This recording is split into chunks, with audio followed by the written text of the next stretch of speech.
हम हरदोई में उपस्थित हैं और डॉक्टर रामदयाल वर्मा जी के वहाँ और हमारे साथ में प्यारेलाल रावत जी हैं। उनसे बात करेंगे। महारानी विक्टोरिया का जो घोषणा पत्र दिया गया था विशेष रूप से बताएंगे और उस पर प्रकाश डालेंगे। हम बात करते हैं। सत्यशोधक नेशनल न्यूज में स्वागत है आपका। धन्यवाद। नमस्कार सभी को। साथियों, हम जानते हैं कि 1857 में भारत देश में अंग्रेजों के खिलाफ पहला स्वतंत्रता संग्राम आंदोलन छेड़ा गया। उस आंदोलन में इस देश के लोग बढ़ चढ़ करके हिस्सा लिए। पासी समाज के लोग भी अंग्रेजों के खिलाफ लड़ाई लड़ी।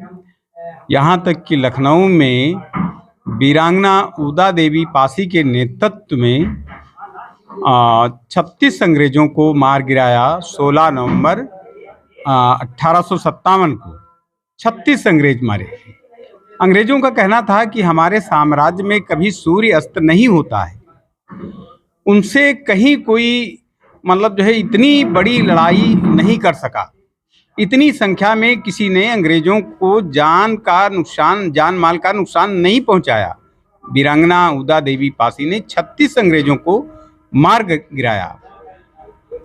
1857 का स्वतंत्रता संग्राम को बेरहमी से अंग्रेजों द्वारा कुचल दिया गया। 1857 का स्वतंत्रता संग्राम आंदोलन फेल होने के बाद इस देश की जो सरकार थी ईस्ट इंडिया कंपनी के हाथों से निकल करके सीधे इंग्लैंड से शासन होने लगा और महारानी विक्टोरिया को देश की शासिका साम्राज्ञी घोषित कर दिया गया और महारानी विक्टोरिया के नाम से शासन होने लगा। महारानी विक्टोरिया का एक घोषणा पत्र भी आया जिसके अनुसार कुछ व्यवस्थाएं की गई थी कि जिन लोगों ने अंग्रेजों का जान माल का नुकसान नहीं पहुंचाया है और आंदोलन में हिस्सा लिए हैं उन सबको आम माफी दी जा रही। दूसरा ये था कि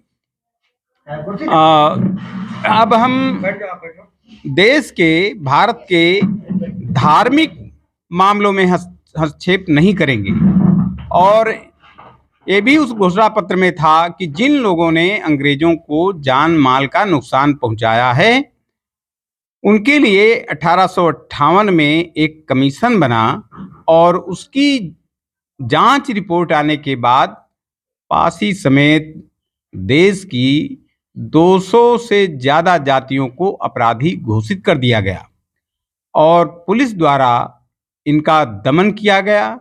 इनकी जर जमीन छीन ली गई। कहीं कोई सुनवाई नहीं हुई। इनके आने जाने पर प्रतिबंध लगा दिया गया। इन पर अत्याचार होते रहे। ये कहीं न कोई मीटिंग कर सके ना कहीं जा सके और पुलिस द्वारा इनका बेरहमी से दमन किया गया जिसके कारण इनका मान सम्मान भी खत्म हुआ। इनकी धन संपत्ति भी खत्म हुई और ये निरक्षर और अपढ़ रह गए। 1924 में कुछ जातियों ने आंदोलन चलाया और उनको अपराधशील श्रेणी से विमुक्त कर दिया गया। उसके बाद देश आज़ाद हो जाता है और पुलिस में वही सब कुछ पढ़ाया जाता रहा। हम जानते हैं कि कोई भी जाति हो, कोई पूरा समाज अपराधी नहीं हो सकता। उसमें महिलाएं भी होती हैं, बच्चे भी होते हैं, बूढ़े भी होते हैं, अपंग और अपाहिज भी होते हैं। लेकिन पासी समाज और जो अपराधी घोषित की गई जातियां थीं उनको पूरी जात को अपराधी घोषित कर दिया गया।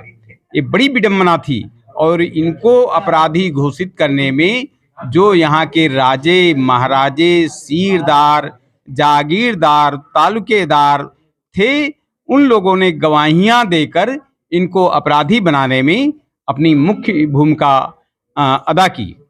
और जब देश आज़ाद हो गया, देश आज़ाद होने के बाद भी जब Anant Sen Iyengar commission inquiry committee बनी, उस कमेटी की रिपोर्ट आने के बाद 31 अगस्त 1952 को इनको विमुक्त जात में रखा। नाम केवल मिला लेकिन इनको जो अधिकार देने चाहिए थे, जो सुविधाएं देनी चाहिए थी, वो सुविधाएं नहीं दी गई।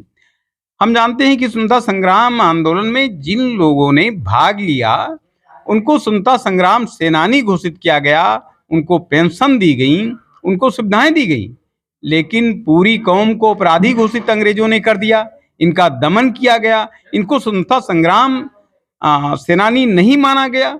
जबकि चाहिए था इनको जो है सम्मान देते देश आजाद होने पर, और साथ साथ में इनकी, क्योंकि अंग्रेजों के खिलाफ लड़े थे इसलिए इनकी पासी रेजिमेंट बना करके और इनको सम्मानित करना चाहिए था। इनकी वीरता का उपयोग देश की सुरक्षा में करना चाहिए था, और ये काम नहीं हुआ और आज तक नहीं हुआ। हम जानते हैं कि तमाम लोगों ने आंदोलन चलाया और मांग भी सरकार के सामने रखी, कांग्रेस के सामने भी रखी, कांग्रेस ने भी नहीं किया। 6 अप्रैल 94 को मुलायम सिंह यादव मुख्यमंत्री उस समय थे और बिजली पासी किले पर गए थे। वहां पर भी पासी समाज के नेताओं ने इनके सामने मांग रखी, तो कहा जब हम इस लायक होंगे तो जरूर पासी रेजिमेंट बनाने की कोशिश करेंगे, लेकिन वो भी काम नहीं हुआ और सक्षम भी हुए। और साथ साथ में वर्तमान सरकार है, इससे भी मेरा निवेदन है और मांग है कि पासी समाज ये बहादुर कौम है और देश की सुरक्षाओं पर देश को खतरा रहता है, इसलिए इनकी वीरता का उपयोग करने के लिए पासी रेजिमेंट बनाएं, या फिर जो दूसरी रेजिमेंट बनी हुई हैं जात के नाम से, चाहे तमाम रेजिमेंट बनी हैं अगर वो बन सकती हैं, चाहे महार रेजिमेंट हो, राजपूत रेजिमेंट हो और सिख रेजिमेंट हो, गोरखा रेजिमेंट हो, तमाम जात के नाम से रेजिमेंट बनी हुई हैं, तो एक पासी रेजिमेंट भी बनाई जाए। हमारी जो है ये मांग भी है, निवेदन भी है और लोगों का आह्वान भी है, इसके लिए जो है वो तैयार हों। देश के सामने एक बड़ा प्रश्न जो है खड़ा किया जाए, बड़ा सवाल खड़ा किया जाए, जिससे लोगों को रोजगार भी मिले और इनकी वीरता को जो है का देश हित में उपयोग भी हो। और चूंकि ये संघर्ष करने वाली कौम है, ये आपस में लड़ते रहते हैं, कहीं लड़ने को नहीं मिलता है, इसलिए ये जरूरी है कि इनकी मानसिकता का भी उपयोग किया जाए। अरे इनको डंडा थमा दिया जाए तब भी देश की सुरक्षा करेंगे, ये इतने बहादुर लोग हैं, इनको सिर्फ अधिकार वो दिए जाएं। फिर एकजुट क्यों नहीं हो पा रहा है, इस पर क्या कहना चाहेंगे आप? हम जानते हैं कि जो संगठन बने हैं वो जो है उसका विस्तार नहीं करते, वो सिर्फ पब्लिक मीटिंगें कर लेते हैं, भाषण कर लेते हैं, लेकिन कार्यकर्ताओं को नीचे लेवल पर तैयार नहीं करते, उनकी कमेटियां नहीं बनाते, और जो अध्यक्ष एक बार बन गया वो सोचता है जीवन पर्यंत वो अध्यक्ष बना रहे, इसलिए अन्य लोग जो है धीरे धीरे साथ छोड़ देते हैं और संकुचित संगठन हो जाता है और फिर लोग जो है उससे कतराने लगते हैं, साथ छोड़ देते हैं। इसीलिए तमाम संगठन बनते चले जा रहे हैं, लेकिन पूरे प्रदेश में, पूरे देश में कोई भी संगठन लोगों को जोड़ने में कामयाब हमें नहीं दिखाई पड़ता। इसलिए एक ज़रूरत इस बात की है कि एक बढ़िया संगठन भी अस्तित्व में आए और पूरे जो है लेकर के प्रदेश, जिला और ब्लॉक और न्याय पंचायत, यहाँ तक कि ग्राम पंचायत तक इनकी कमेटियाँ मजबूत बने, तभी लोग जुड़े रह सकते हैं और इनके जो कार्यक्रम हैं, जो नीतियाँ हैं, वो भी जो है अच्छी हों, जिससे वो लगातार संगठन से जुड़े रहें। और चूंकि पासी कौवा रोड जात है, जुड़ सकती है, संघर्ष करने की आदत है, इनको जो है हमेशा संघर्ष के लिए तैयार रखने की भी ज़रूरत है। अगर ये सुस्ता गए, ये बैठ गए, तो फिर जो है इनको जगाना बड़ा मुश्किल का काम है। ये सबसे बाद में सोई हुई कौम है, ये देर तक सोती है और इसलिए जो है अब इनको जागने का वक्त आ गया है।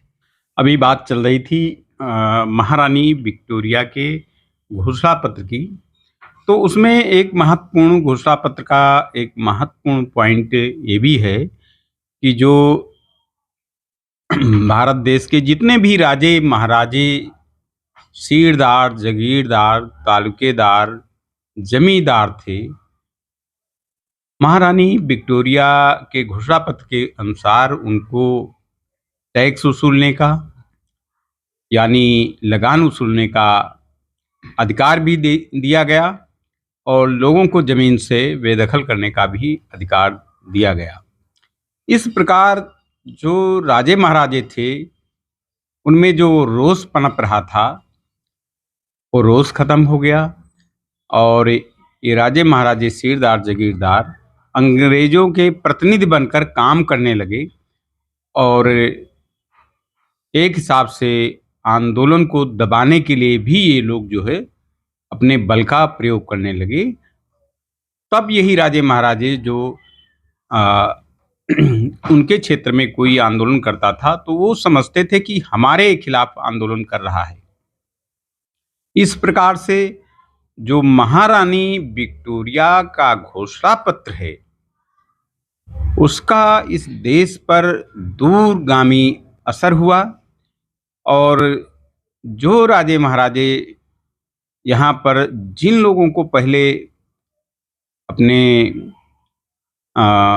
अपने द्वारा हराए थे, जिनका राजपाट छीने थे, उनको भी कुचलने में एक महत्वपूर्ण उनको जो है अवसर मिल गया और उसका पूरा भरपूर वो उपयोग किए और तमाम लोगों की जड़ जमीन जो जिनको क्रिमिनल टाइप्स के अंतर्गत अपराधी घोषित कर दिया गया था, उनकी जड़ जमीन छीनने में ये लोग सफल हो गए। क्योंकि हम जानते हैं अवध प्रांत में जहाँ पर बहुत समय पहले जो है पासी समाज के लोग राजा महाराजा थे, तो राजपाट चले जाना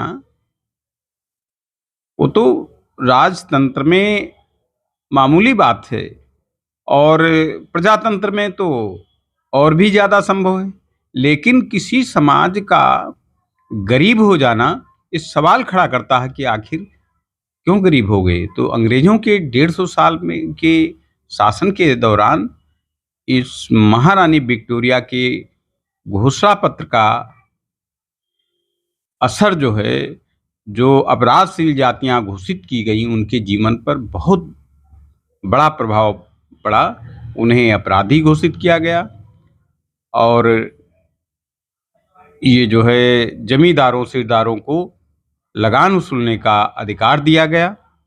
इस प्रकार से हम कह सकते हैं कि इस देश के लोगों को जकड़ने के लिए, उन पर निगरानी के लिए महारानी विक्टोरिया के घोषणा पत्र का असर हुआ, जिसमें पासी समाज भी वो दंश को झेला है और इनको दबाने में यही जमींदार लोग जो है वो पूरी तरीके से कामयाब हो गए।